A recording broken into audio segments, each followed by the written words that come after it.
Stop. Talk to me.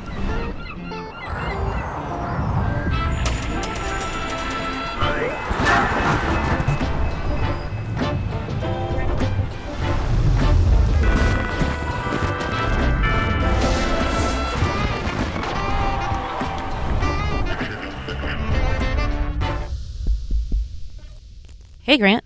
Hey, Crystal. How are you? I'm really good, thank you. Awesome. I heard we had the voice of San Diego in for this interview. Yes, so we had Scott Lewis, who is the editor-in-chief of The Voice of San Diego, which is a nonprofit news outlet in San Diego, and really the first in the country that initially put together the model of publicly supported media with on an online publication. Yeah.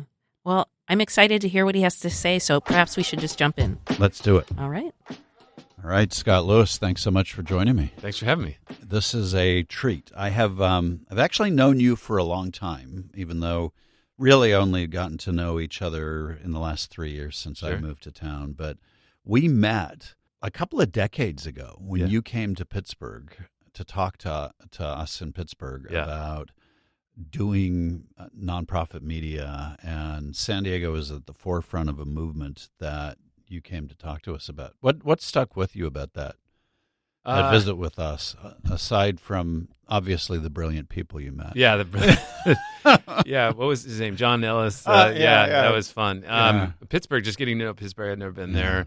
I just enjoyed. We were on a high for a while of we weren't the first nonprofit news organization. We weren't the first online news organization, but we were the first to put those together for a local community. And now there's hundreds out there. And so when that sort of started spreading and we got a lot of publicity for it, I was just loving all these opportunities I got to go to different places to speak and talk and learn about them. And I would have had, I think, no drive to Pittsburgh, and I loved the place. The number of foundations there. Yeah. There was a lot of civic culture, I think, that is different than it is here. And I took that away. Like there's just kind of an institutional presence and concentration there that's just different. Every town has its pluses and minuses, right? So, the civic culture there was great, but we were looking at you because, you were the first, and San Diego was doing something that we weren't. And that we envied. I think you were modeling a path that a lot of communities, as you pointed out, then followed, including ours there. Yeah. But now I'm here. Yes, you are. And do you like it? I love it. I'm sorry the weather's not as good as it is. Yeah, get it. Weather is a complicated thing, but it's extraordinary being here. This is there was a transition but it really is an exceptional place. And part of what I love is this ongoing commitment to what you do. And it's fascinating having seen you back then and heard from you back then when you were the pioneer to now where you're still at it and still working the model. What attracted you to this work in the journalism space and the Voice of San Diego space in the first place? Well, I just needed a job. That's often a motivator. My wife was in the Navy and that was what brought us to San Diego. And so I left the jobs I had and came here. I was able to get an $11 an hour job covering real estate and water at the Daily Transcript in 2003. And I thought those were terrible beats, but it turned out covering real estate in 2003 was really educational and important, and covering water has influenced my knowledge and the things I care about, and I think it's a really important part of San Diego, and it's been great to know. And about a year and a half later, Voice San Diego was coming together. They offered me the job. I said no, and one of my friends got the job, and I stayed in touch and came aboard in 2005. So I was just a Navy spouse and came here and wanted to be part of the culture and just get involved in reporting, and this was the opportunities that came up. Why do you think it was that San Diego became, as you said, the first to put these two models together of publicly supported journalism and online journalism? So I think that it's a really interesting story. So Buzz Woolley and Neil Morgan. Buzz Woolley's a philanthropist, venture capitalist, kind of right-of-center politics. Neil Morgan, longtime editor of the Evening Tribune, longtime journalist in San Diego. And they were friends. They knew each other. And when the Union Tribune fired Neil Morgan, it's the kind of guy you should have like a party for and give him a watch or something. But instead, they just sort of pushed him out. Mm. And there's a lot of that in journalism. At that point, too. And that they got together and they just wanted to solve the problem of journalism and funding it in the most simple way possible. And they stumbled on, a lot of people say like, oh, Voice started because the newspaper industry was falling apart. 2003, 2004, the newspaper industry was doing fine. The newspapers were selling for $1 billion, $800 million the Union Tribune could have sold for at that time. They had a lot of still capital, sort of inertia from the previous decades. They wanted to figure out, how do we have a professional organization with the most diverse sources of revenue possible, and we don't need to make any money. And so they settled on this. And that became, I think because they were going at it with that model or with that problem in mind, they settled on the nonprofit model, which served and became like the model that so many other people then said, like, oh, that's a great idea. Yeah. Seemed obvious in hindsight. Yeah, right? I think the Union Tribune's monopoly is what really sort of kind of festered that, right? It was just like, oh, well, how do we provide another voice, literally another voice that would, be able to survive and, in the most efficient way possible. And that's what they settled on. Fast forwarding to today, do you see San Diego now as still a hotbed of this type of journalism? I mean, there's, of course, Voice, but you also have iNewsSource here. Yeah. You have a multitude, actually, of other organizations that have entered the space. Is that unique to San Diego, in your opinion? Yeah, absolutely. I think we created a cluster of sorts, right? Like, and I'm proud of that as well. And I don't think it's disputed that we set the model up that you can do professional journalism in a different way without the sort of institutional, history. And I think that, iNewsSource came along, Times of San Diego, saw the opportunities. There was others that came and went during that time. And then, I think people realized that we can take this challenge. So just quick history, the newspapers used to do public service journalism as like a ancillary benefit to this business they were running, right? It was like a side thing. And they made so much money that they could fund that public service independently. And it wasn't a big deal until they stopped making money. And so what we sort of pioneered wasn't just the nonprofit model. It was the idea that like that should be funded directly as opposed to an ancillary benefit of a business. It should be like directly funded. Could stand alone. Exactly. Yeah. And so I think that thought, like, oh, we can just directly pay for and figure out how to fund that kind of journalism is what the real lesson of what we created here was.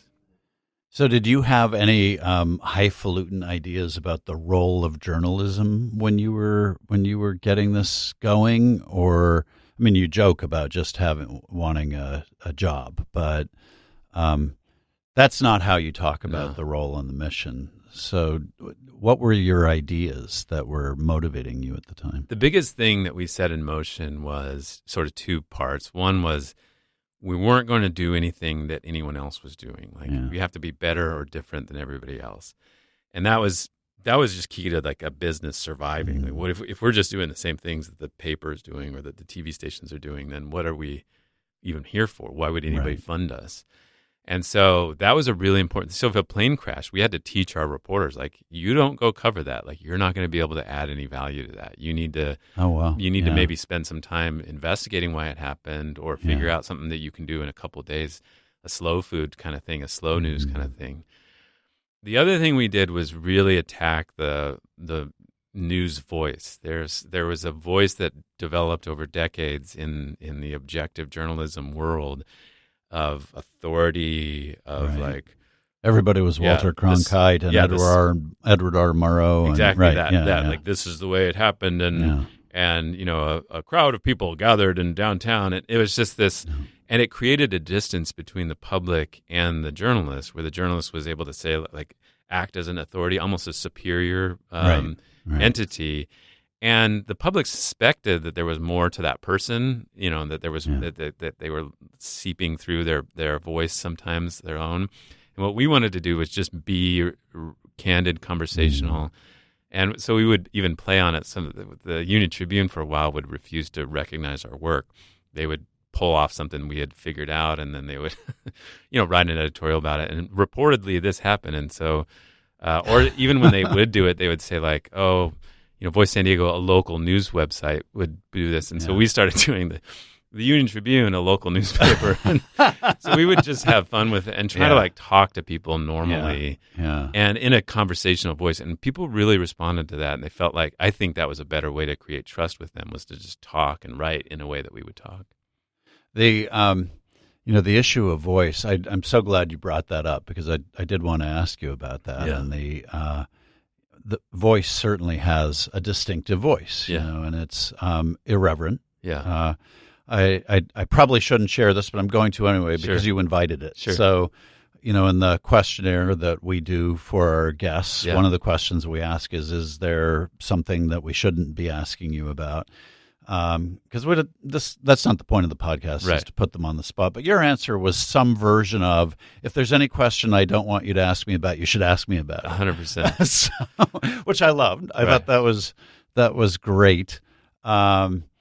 Not everybody loves that, and so have you gotten a lot of pushback from the community about being irreverent, what some might call snarky, and how do you balance that with the obligation to also try and do real news?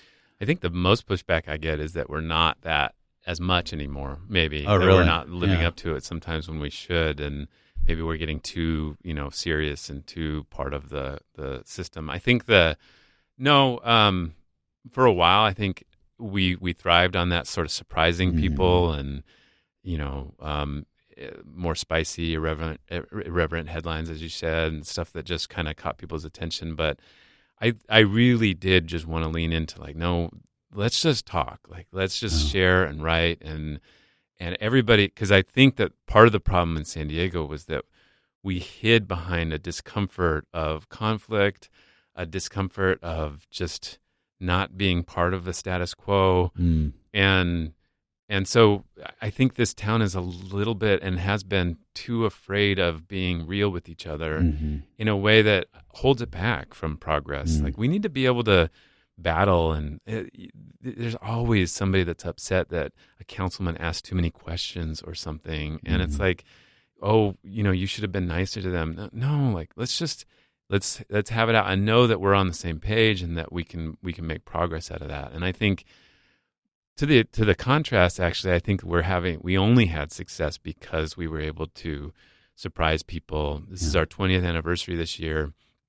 We had a great year. We have a lot of members, and I think people really value that and want to have real conversations, and that's what I wanted to foster. Which makes so much sense. You and I are talking on a day when the Senate has just voted to defund public media, so NPR and the Corporation for Public Broadcasting, and I suspect that will stand. So I suspect by the time this podcast comes out that we'll be living in a world where the government has backed off of public support for public media, which in a way makes those platforms analogous to you. Yeah. How do you, given the work you do, how do you feel about that? And how does it reflect on the role of an outlet like Voice in contributing value to our society? Ooh, I guess I'm going to test myself about how real I can be here. Yeah. But be real. Okay. Go on. Be brave. Everybody's watching. So I think a couple of things. To the extent that the cuts hurt access to information, in particular in rural areas, I know there's a lot of people in Alaska really worried about their access to some of these, beloved public radio and public broadcasters. I think that to the extent that it hurts the availability of educational programming, that's a crisis, and that's bad. I think that relying on government funding was always a dicey proposition, and it was always uncomfortable to, I think, have a system that wanted to report effectively and irreverently on these institutions, to know that deep down they also relied on them. I mean, and I think that there's the only silver lining would be that maybe NPR and some of these entities now can even feel more willing and able to develop a voice of accountability, of not have to always be vulnerable to that punching bag that they've been for decades, where like, oh, you're government funded, like maybe they'll find more freedom and more voice if they have that release. So the potential for a more authentic and voice, I don't want to dismiss the pain and the loss of jobs and the cutbacks will have to occur. I know that KPBS is worried and will have to plan multi-years in advance about how to deal with some of these things. And again, a lot of the funding went to just making sure that some of these rural areas had the antennas and the infrastructure to reach people. And I think that's to just look past that, especially when you're talking about the need to access information for flooding or catastrophes or other things, like you can't have that. So, and in many communities, public radio was the only source of that. Right. Yeah. And I think, but this will be an opportunity for them to make their case to individuals, to respond to the market, and to try to create something that is potentially more interesting out of this. And I hope that it's a scary proposition, and I don't want to dismiss it, but there is an opportunity after that. To what extent, this is a macro question about the state of journalism in our country and our democracy, but I have noticed basically under the new administration that, and I'm an NPR listener, that increasingly the Republican side of the aisle has just refused to answer calls from their reporters and to acknowledge calls from their reporters. So they're having to say in every story, we reached out to the office of so-and-so and did not get a call back. Or are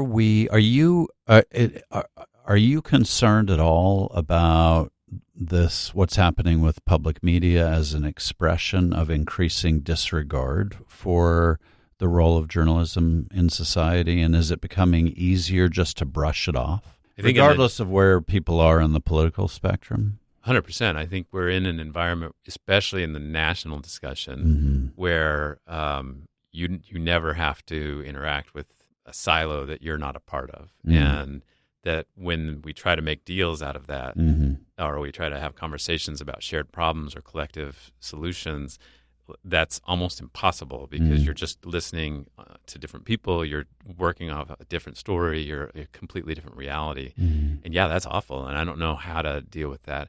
I think that at the heart of that is this need for your audience to be truly diverse across the spectrums, your audience to have built that trust. That's why I'm so passionate about the news voice. Like, you have to be communicating with somebody that even if if they think you're off in a different reality, that they have to listen to you, that they want to listen to you. And if that has separated so much that they don't feel that obligation, that they're not going to suffer electorally, or that they're not going to feel the blowback in their community, then that's a severe crisis for a national entity like NPR. Locally, we have the benefit of being able to see and talk to people directly and see leaders and talk to them directly. Like if we say there's a sinkhole on a street, like that's something that people can go see is true. And if there's a politician around the corner, like we can talk to them and we can present them, and then somebody can go see that they're a real person and humanize them. That's just not possible on a national scale. And I think it is really causing a chasm that I don't know how to address. So I know you and I both believe that you can challenge me on this, but I think we both believe that journalism is a critical part of democracy, though. And if everybody's living in their bubble and it's possible to just blow off an entire news organization because they have an inconvenient way of covering the news for you, is it still true that journalism can play the role that we all hoped it would in advancing democracy in the way that our founders, I think, believed that it would when they included the freedom of the press in the First Amendment? It has to be. I don't think journalism can survive without democracy, and I don't think democracy can survive without journalism. We see other societies where journalists are killed or persecuted or otherwise removed from their positions, and whether it's Russia or Mexico, where you can't report on certain things without getting in the hairs of paramilitaries or something. So you in those societies, that's not a functioning open democracy. And if you're not right now, I can say anything I want about the mayor and know that I will survive, that my family won't get kidnapped, that there won't be jail down the road. That's just not the case in other places, and vice versa. They have to respond and deal with the public outrage or just the public voice in a way that if that was removed, they wouldn't have to, and thus it's not an open society. And so to the extent we get to a federal system where the federal government doesn't have to deal with the storytellers and can otherwise dismiss them, or even worse, I think at that point we can say like a version of the democracy that we know is done. Now, does that mean it's over or that journalism can't figure that out? No, I think that what we have to be able to do, what journalists have to be able to do, is write and speak and present things that are so powerful and so interesting and so able to create trust with everybody that might be interested that they can't be ignored.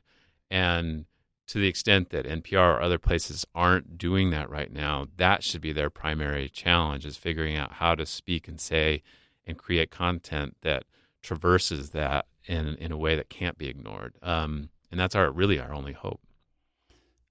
I think that's a really powerful answer.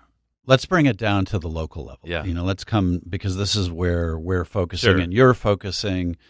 And I loved what you said a moment ago, which is, about the fact that on the local level, people can still see problems in not abstract terms, but as real things like sinkholes or real personalities that they encounter in public life or on the streets.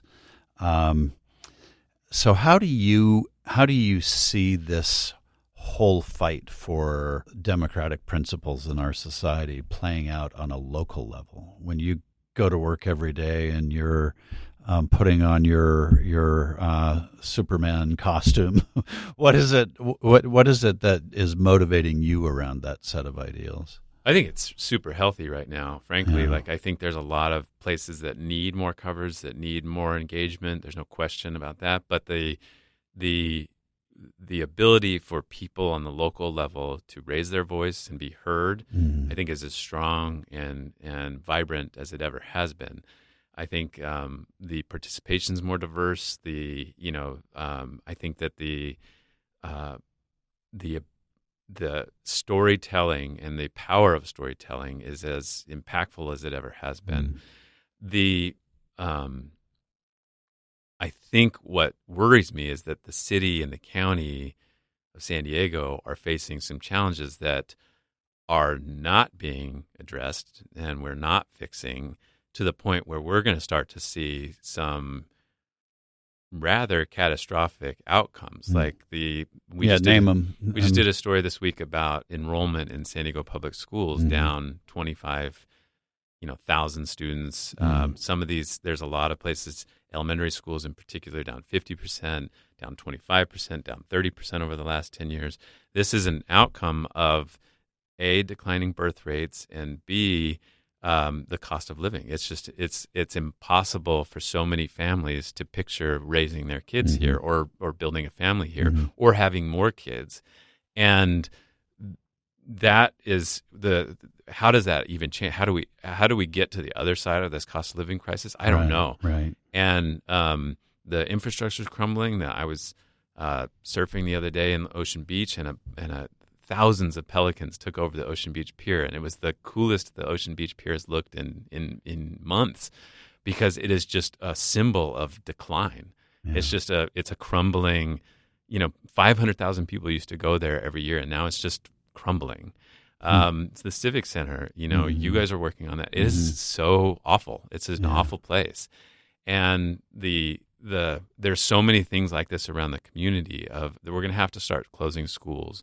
We have so many people struggling with mental health breakdowns and behavioral health crises in the streets. We have campers and tent encampments everywhere. And I think that we might be doing a great job telling the story of San Diego and people responding to it, but those big problems are only getting worse right now. And I don't know, I can't tell anybody there's a lot of optimism right now that it's going to be fixed. Right. One of the things that you have said in other places is that you believe it's really important. I completely agree with this, by the way. It's really important for a community to have a shared story. Yeah. And you view part of your role as telling a shared story. Yeah. So as I think about the examples you just gave, they're terrific examples because they're real, number one. And there are multiple ways you could cover them. You could approach those issues as from an explanatory journalism standpoint and say, okay, we're going to explain to people what's going on here. And this is about cost of living and the fact that people can't find housing. And so families with young kids leave the area, and that has these downstream effects for tax receipts. And probably 30 words into that story, people's eyes glaze over. Yeah. Another way of writing that story is to go after the politicians in a kind of incendiary way and say, this is their fault, why aren't they fixing it? Another way is to blend those approaches and when you're trying to tell the shared story of San Diego and get the community and its leaders to acknowledge some of these hard truths, how do you calibrate what your coverage is going to look like so that you're adding value and light and not just heat? Or do you worry about that? Yeah, absolutely. I think the primary criticism we get is like, oh, you're just pointing out everything that's wrong. Like, where's the hope? Where's the solutions? All that stuff. So we've been trying to really figure out how our role is with that. One of the things we did is we created a document called What We Stand For. It's like 12 principles of voice, because we wanted, when people say like, what's your bias, we wanted to say like that, literally that. Those are our bias. And the idea is like, everybody should have access to a great education, for example. Now, whether that's a charter school, private school, or helping the current school get better, like we are going to be fierce about, hey, this school is letting people down. What are we going to do about it? And I think that's the best way to go. The best experience, and the example I always use is we did some investigative reporting about 10 years ago about areas of town where emergency response times were really high, and they just happen to be historically underserved, neighborhoods that have, traditionally dealt with all of the problems of areas like that. And we presented that in such a way that it was really a dramatic, show of inequality. And what we decided is like, we're not going to take a stand on the solutions. And so there was a very robust debate about, hey, should the fire department put new fire stations there with fully unionized fire department firefighters, or should there be paramedics because 80% of the calls are medical, right? And they could have like a storefront or something. So there was a big debate about that. But that's what I try to say is like, hey, you guys got to be fierce about the problems. You got to be clear and candid about the problems, but then you have to like let the solutions and try to be fair about them. And I think that's the only way I've figured out is to be that sort of force people to deal with the problems in a way that I think is still fair. And so other than that, I haven't figured out how to get the city to tackle, or for leaders to step up to tackle these issues. Look, the city council just spent 4 months arguing about like $5 million in cuts when the city, all of these infrastructure challenges are coming, and all of these, housing costs and everything. And it's really kind of depressing that the low level of conversation happening still. So I'm curious. In some ways, I see this as endemic to cities, that they and regions that, especially complex regions where there are multiple cities and multiple units of government, and leadership gets diffused, and there are plenty of other people to point fingers to. Yeah. That, there's a tendency everywhere to want to minimize the problems because you don't want to depress people. Yeah. And yet, I think what you and I share, among other things, is a belief that you can't get better unless you name the problem. So you mentioned the Civic Center. I'm sorry, it doesn't take a rocket scientist. Walk around the Civic Center and you see the problem. And you understand intuitively why it became that way because of how it was created and designed, and the need for a city to have a different image of itself. Yeah. I think similarly with the Tijuana River Valley, the idea that was just dismissed as an inconvenience to beachgoers and surfers, when it's a literal public health crisis and an economic justice issue, not okay. So it's important and I think one of the roles that journalism plays is in drawing attention to those things. On the other hand, you do come up against that next thing of, okay, well, what are you going to do about it? And in a case like our foundation, we typically try and answer that question because that's really what we're in the business of doing. Do you view that as the role of journalism, though? 100%. I think journalism hasn't been good at that, though. Yeah. Like, part of why we did the What We Stand For document is because journalists have been really good at handling and addressing small problems. Mm. Somebody gets paid too much or has a conflict of interest, or these little things that sort of drive outrage, because that was the only thing they were willing to be outraged about, that their sort of objectivity lens had put them in a place where they didn't have values. They couldn't display values.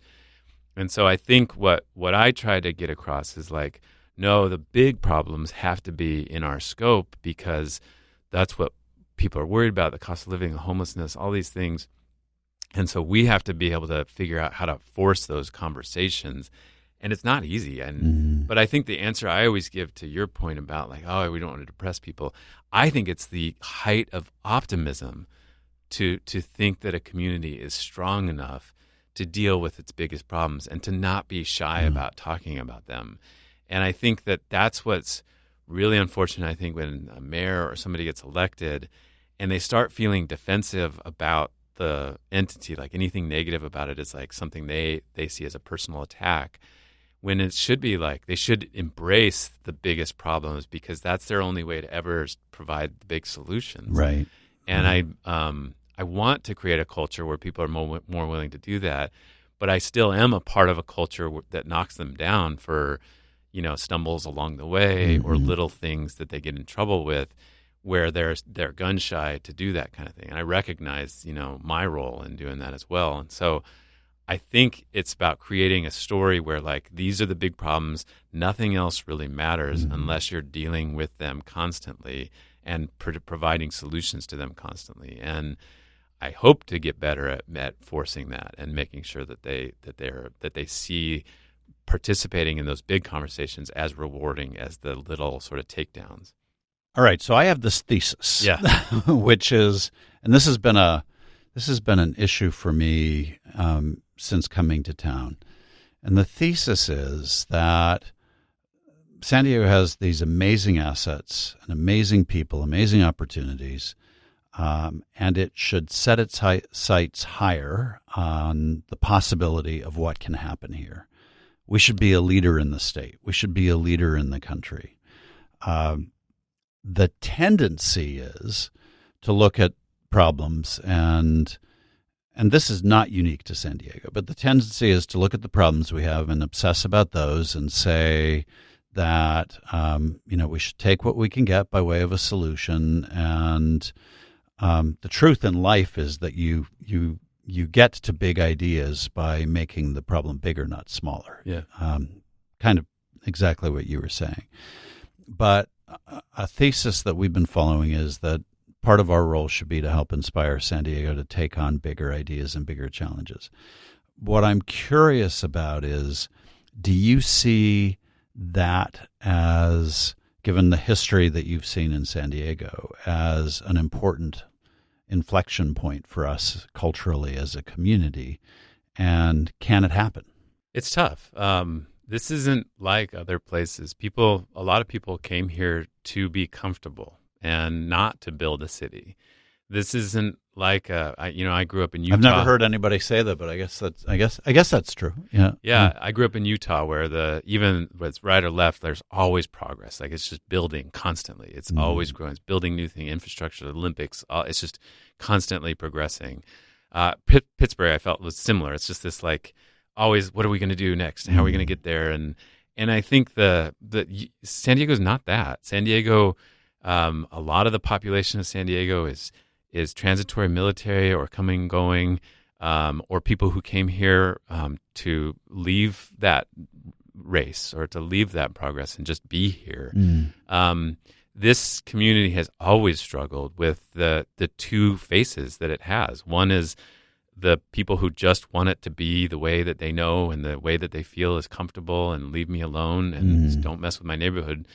And then the other group that's trying to build these industries and the biotech and the military industries and the desalination technologies and all of the like things that the tech world that's creating all these jobs and the university system that supports it.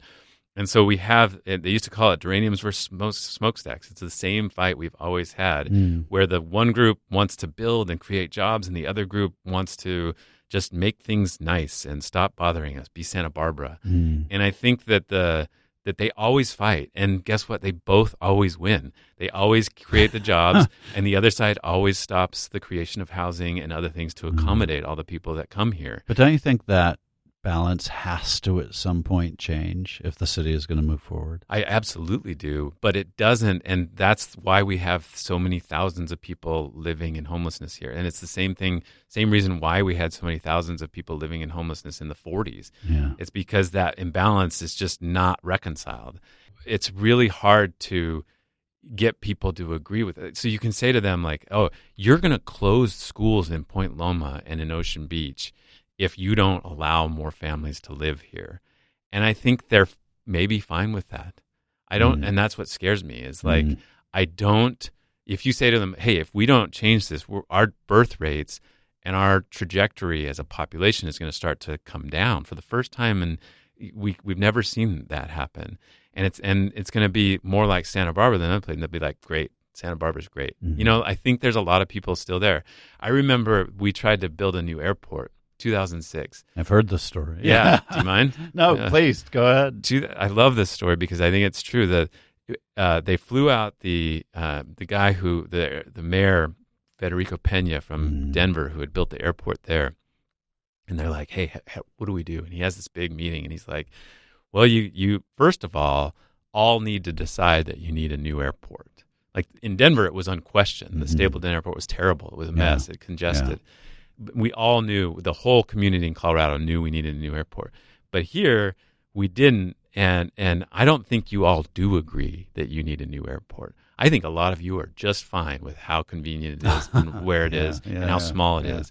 And he was exactly right. This community was not on the same page there. Right. And I don't think that's the problem is like, I don't think this community, there's a lot of people who are very comfortable here.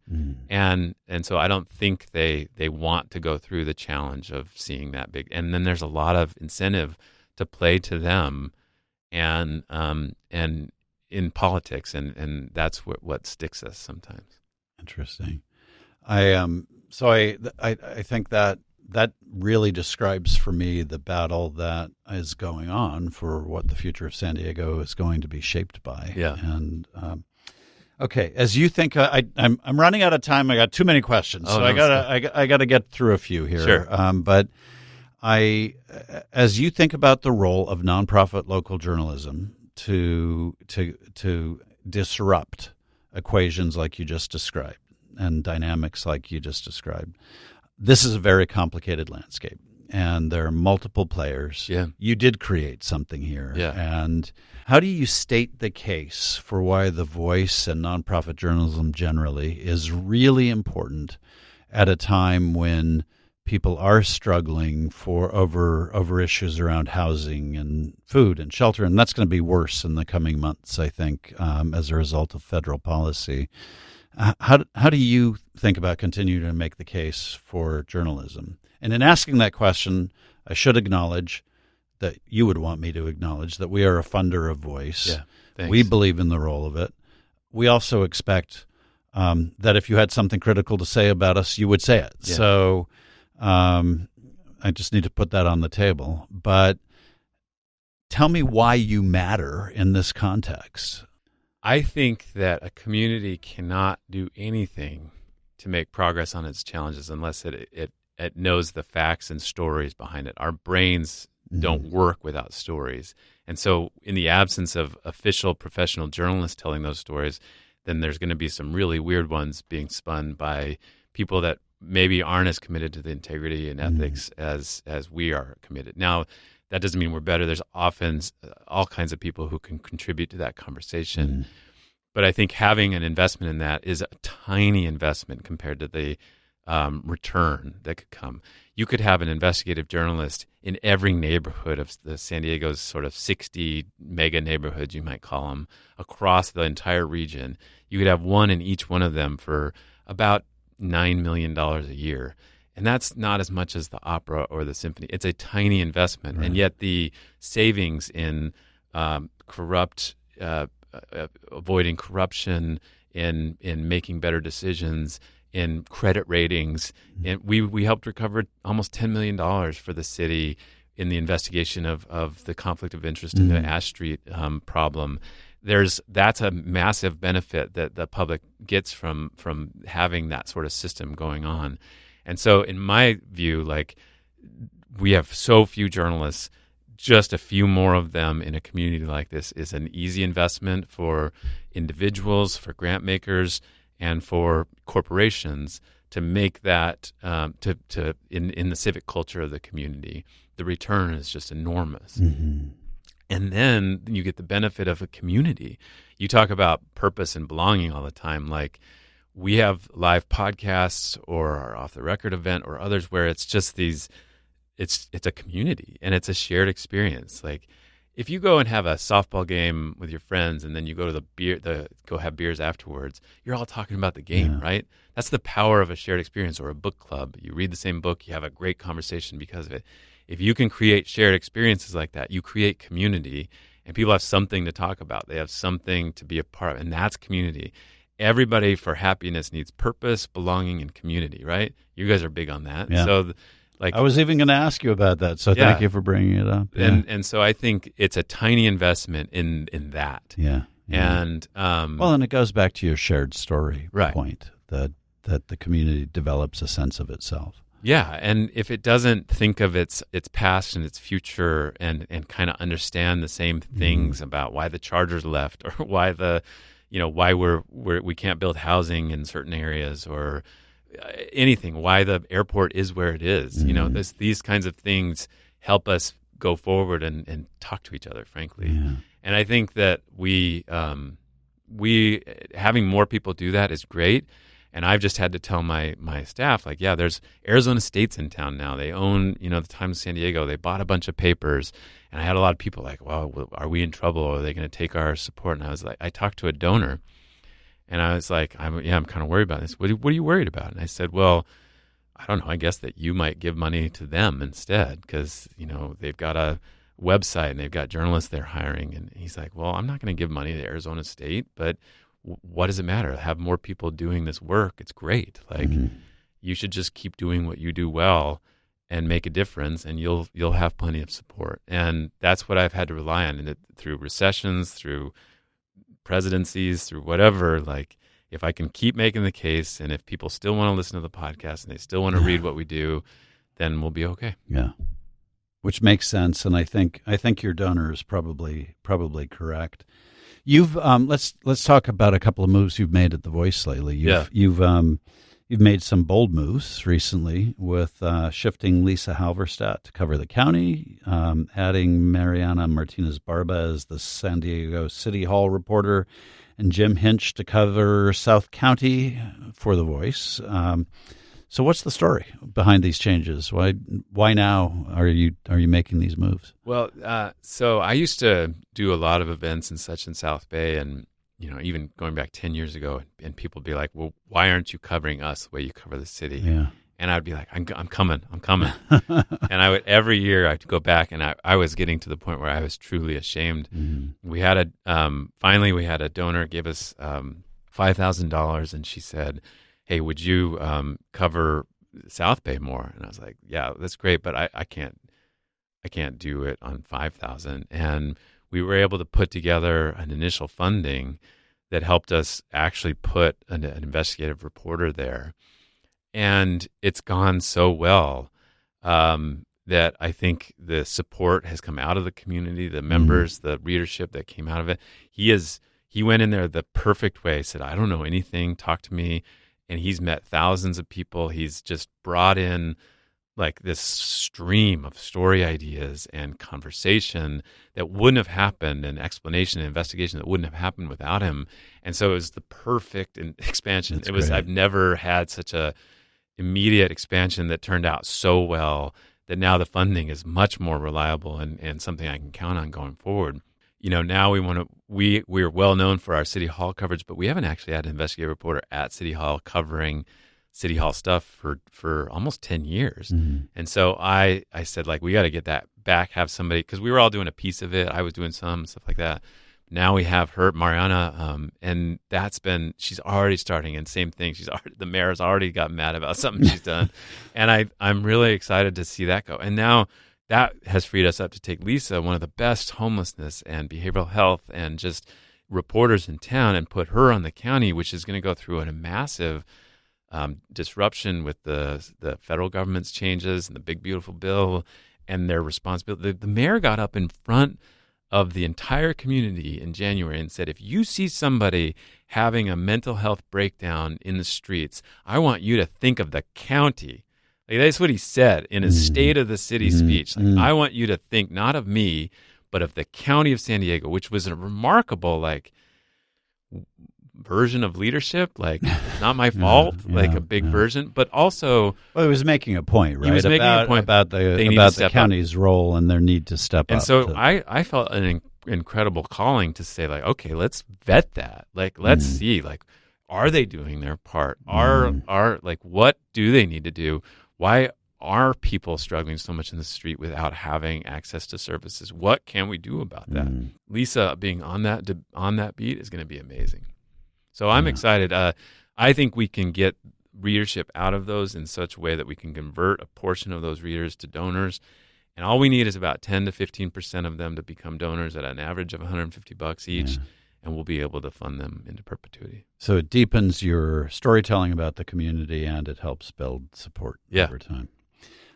Let's talk about PolitiFest, because PolitiFest, I think, is one of the unique kind of things you do. Yeah.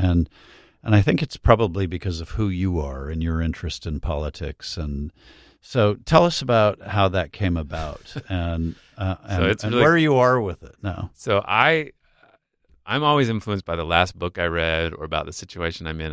So I had a kid, 14 years ago, and I realized having kids changes your ability to participate in public stuff. So I was just a bit. Yeah. So I was like, well, let's do a big field day. Lincoln and Douglas used to debate at a fair, right, in front of all these people that were having fun doing other stuff.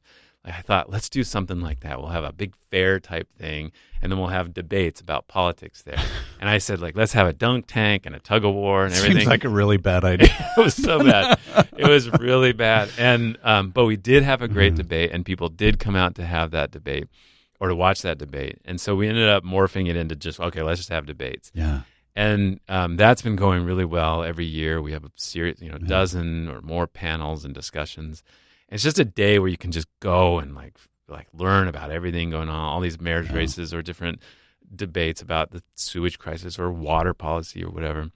This year, though, with this calling about solutions, we were worried gosh, there's so many problems. We just keep talking about the problems. So we created this sort of tournament. So it's solutions showdown. Yeah. So It's each kind one of of like a civic competition, right? Yeah. Yeah. Yeah, and somebody actually suggested that the winner should get a grant from the Previs Foundation. So maybe we should talk to somebody. Let's talk after the program. But the idea is that they have a session, say about the Tijuana River sewage crisis, and you'll have one person gets 10 minutes to present their solution, and one person gets another 10 minutes to present their solution. And then they can have a little debate discussion and facilitated conversation. And then we'll go to the audience, both online and in the public at the event, and say, okay, now vote. Which one do you think should advance? Which one's the one? And then, so it's like it gamifies it a little bit. And then at the end of the day, we'll have the winners come and present and talk about That's all cool. of their. Very cool. And so we think that that appetite for solutions is there. So there's a lot of people who have radical solutions to homelessness or to behavioral health or to. We have one about utility prices, I think, and stuff like that. I think it could be really interesting. And it's a way to bring in diverse solutions and be fair about them in that way, but not be fair about the problem. I'm not going to be objective about sewage coming over the border. That's bad. The objective journalism of the past would have said, well, maybe it's good in some way. Maybe it's bacteria helps feed the algae or something. Yeah. I don't know. But no, like there's no good side to that. Like let's accept that that's bad, but we can be fair about the solution. Do you think that the public is engaged by this? We'll see. I think we get a pretty good turnout for a Saturday in September or October at PolitiFest. I think we're promoting this and involving them early enough that it might be our best yet. Yeah. But we'll see. I mean, a lot of people dismiss or say, like, oh, you got a small audience or something. We have a really good and involved audience, and our challenge is making that bigger and getting more people, more diversity involved in all of those conversations so that the solutions are even better. But we're doing great. So I knew this was going to happen. We would run out of time before I even, I'm halfway through all the things I want to. But I do want to wrap up by asking you, in a way, it's coming back to the question that we talked about earlier. But when you think about where San Diego is right now, what's the story we need to be telling ourselves as a community right now? I think that this community is stronger than it's given credit for. I think that it can address these big problems and that it can be inspired by big solutions. And I think that a lot of people bemoan like the leadership crisis or the leadership shortcomings. And I don't want to be another one just saying like, where are the leaders? But I do think if you are out there thinking like, hey, this is an opportunity, I would like to be part of this discussion, that we need people, and we're always benefiting from those who stand out. And, Larry Lucchino says, we're going to build a new stadium or a new downtown ballpark. Like people that can pull together and weather the storm and try to pull something together to make something special happen, that I'd like to see more of them come up. And why they won't, I think, is something we should be talking about and understanding better. Because it used to be, it doesn't pay enough to be on the city council, so we doubled the pay of the city council, and it's still not quite there, So what is it that's keeping visionaries and really interesting people from trying to pull together really big changes and just bigger solutions to the conversation? And I don't know how to tell that story better or how to inspire people to be part of it, but that to me is the core of how we're going to get out. Because I think we have reinvented ourselves over the centuries. We've handled housing crises in the past. We've actually handled public health crises. And like 20 years ago when I started reporting here, sewage spills happened all the time. Like it was a constant thing. They would shut down beaches, or thousands and thousands of gallons of sewage would pour into the La Jolla or into Point Loma area or in the Bay, and it was just like a normal thing. It was, and now it's not. And so, what are the things that we think of as normal now? The people on the streets or something, and that we could get past that. And it comes down to people willing to like dedicate their public service experience to pulling something off. Maybe not change the whole city, but pulling something off, and we haven't seen a lot of people really try to pull something off lately. Well, Scott, I think that's a brilliant place to stop. I do think there's evidence all around us that San Diego can do great things. Yeah. As you said, and that's sort of the focus that you want to have at the heart of your journalistic enterprise, is a wonderful contribution to the life of this community. So you have a hard job. It's a hard industry, and kind of thankless because everybody's always mad at you. Yeah.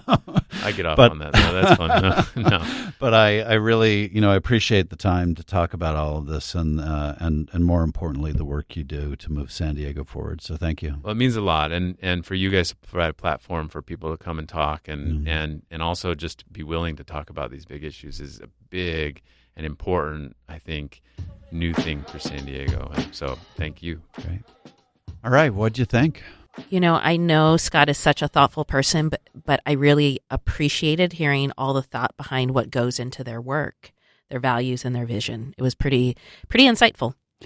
Yeah, such a good way of framing the interview, because I think on subject after subject, he's a deep thinker who's trying to figure out how this organization that he leads in San Diego can do important work for this community and in the context of the country. I love, for example, our discussion about the role of journalism in democracy and how challenging this moment is. And we all know it is, but to hear somebody who's doing that work on the ground in a local context, really wrestling with how what they do relates to the challenges confronting public radio and the challenges confronting media more generally in the country. I found that fascinating. Yeah. We know that these federal cuts on other parts of the nonprofit landscape are going to be incredibly hard, but it sounded like he believed that a greater accountability, responsibility could come out of not needing that or not having that revenue stream as part of the work. I appreciated what you just said is points to one of the things I most appreciated about this interview was that Scott has framed a very hard path for the Voice of San Diego, but it's great that they are trying to do it. And that hard path is telling the truth about what they see, so calling out challenges and problems and pointing out where they think leaders and community are falling short, and at the same time trying to raise the bar on what solutions are possible and how we might move forward in a more promising direction. Now, I say that's hard because it's just hard for journalism to get that right, but the fact that they want to wrestle with that here in San Diego is a testament to the positive role they want to play here. Absolutely.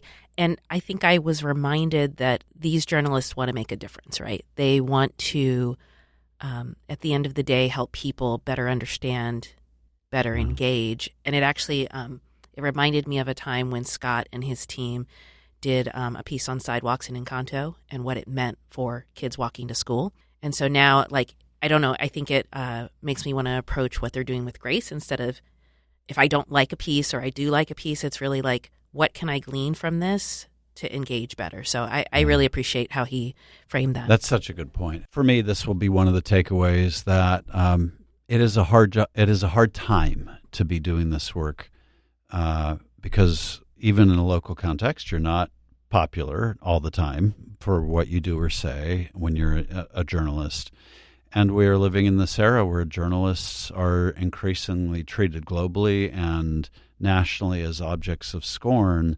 The fact that we have this group trying to play a positive role in telling the story of our community through the rigorous eye of journalism is a pretty cool part of the San Diego landscape. And I'm really proud that we're affiliated with them. Me too. Yeah.